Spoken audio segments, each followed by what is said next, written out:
মিডিয়াতে বাবা ছেলে, বাবা আমার দলের নেতা, কংগ্রেসের নেতা এবং প্রাক্তন পঞ্চায়েত সদস্য, নৃশংসভাবে তাকে খুন করা হয়েছে।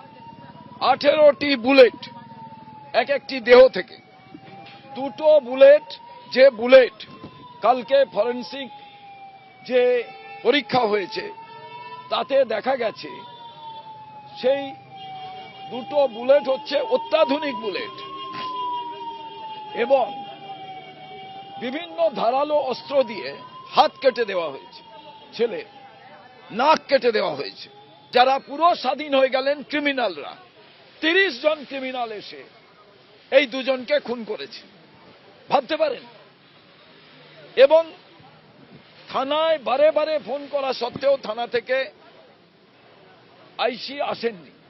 15ই আগস্ট নাকাশিপাড়ায় কংগ্রেস নেতা বাবা এবং তার ছেলেকে নৃশংসভাবে গুলি করে কুপিয়ে খুন করা হয়। আর সেই ঘটনার পর আজকে নিহত কংগ্রেস নেতার বাড়িতে গেলেন প্রদেশ কংগ্রেস সভাপতি শুভঙ্কর সরকার এবং তার সঙ্গে ছিলেন প্রাক্তন প্রদেশ কংগ্রেস সভাপতি অধীর চৌধুরীও।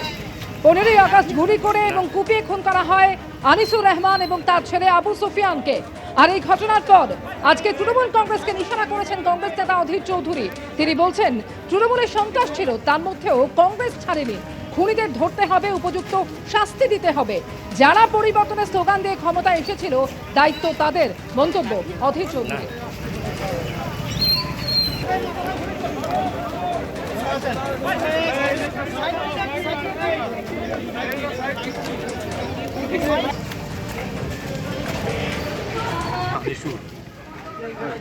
আনিসুর এ দীর্ঘদিনের কংগ্রেসের অত্যন্ত বলিষ্ঠ নেতা।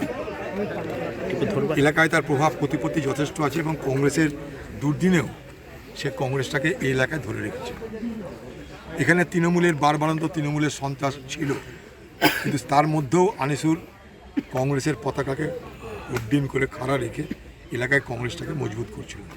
খুনি কারা বার করতে হবে, খুনিদের শাস্তি দিতে হবে এবং শুধু শাস্তিটা উদাহরণমূলক শাস্তি দিতে হবে, দৃষ্টান্তমূলক শাস্তি দিতে হবে। এবং বাংলায় তাহলে পরিবর্তনের স্লোগান দিয়ে যারা ক্ষমতা এসেছিল দায়িত্ব কিন্তু তাদের। এটা কি পরিবর্তন না আবর্তন, এটা কি? বাংলায় তাহলে যে জায়গায় ছিল সে জায়গায় দাঁড়িয়ে আছে, এটাই প্রমাণ।